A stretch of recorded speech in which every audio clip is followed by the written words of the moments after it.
This morning on Today at Work, showing a different side of yourself at the office. Whether you act like a goddess or an Amazon, role-playing could be the key to greater office success. And Robyn is the author of a book called The Corporate Dominatrix, 6 roles to play to get your way at work. Lisa, good morning. Good Welcome. morning. I'm so glad to be here. So this is interesting. You write that many of us automatically sort of fall into role-playing around the office without even realizing it, and it has a lot to do with the way people perceive us. So I guess the question is, how do we use that role-playing to get ahead?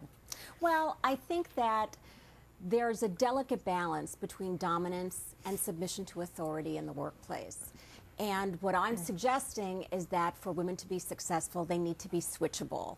They need to know when to be firm and direct, and they need to know when to be flexible and compliant. So what I talk about in the book are 6 distinct mistress archetypes.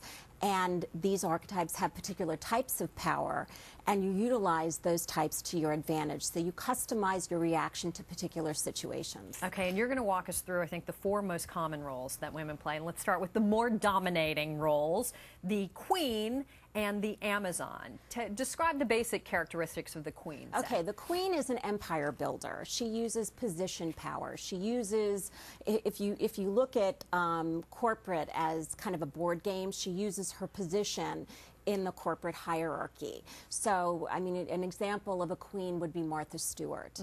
And if you would call on the queen if you want to hold court, if you're networking.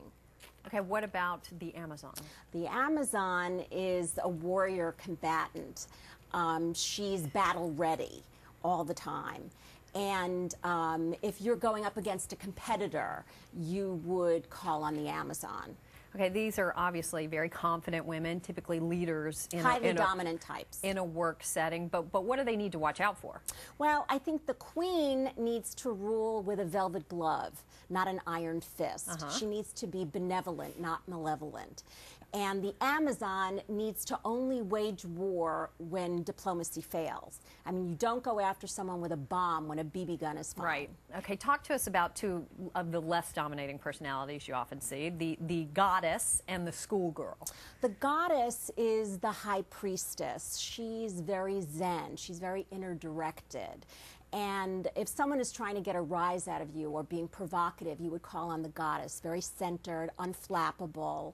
I want to be sort the of goddess. I don't think dominant. I am, but I want to be the goddess. Everyone aspires to be a goddess, Okay, absolutely. what about the schoolgirl? The schoolgirl is imperceptibly dominant or somewhat submissive. And when we're first entering the workforce, it's a role that I think most women are comfortable with because they're apprentices, they're students, they're learning, they're sort of absorbing everything around them. But it's a role that's less easy as you move up the corporate ladder. Because you can be too submissive. Because you could be too submissive. Not assertive enough. And right.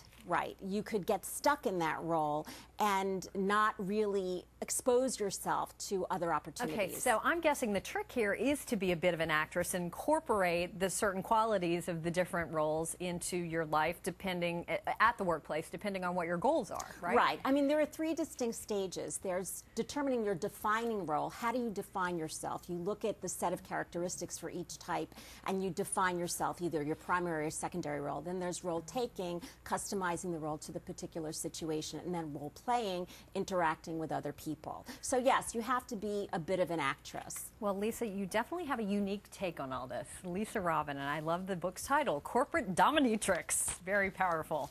Good to have you here. Thank you so much. And to read an excerpt from Corporate Dominatrix, log on to our website, Today's Show.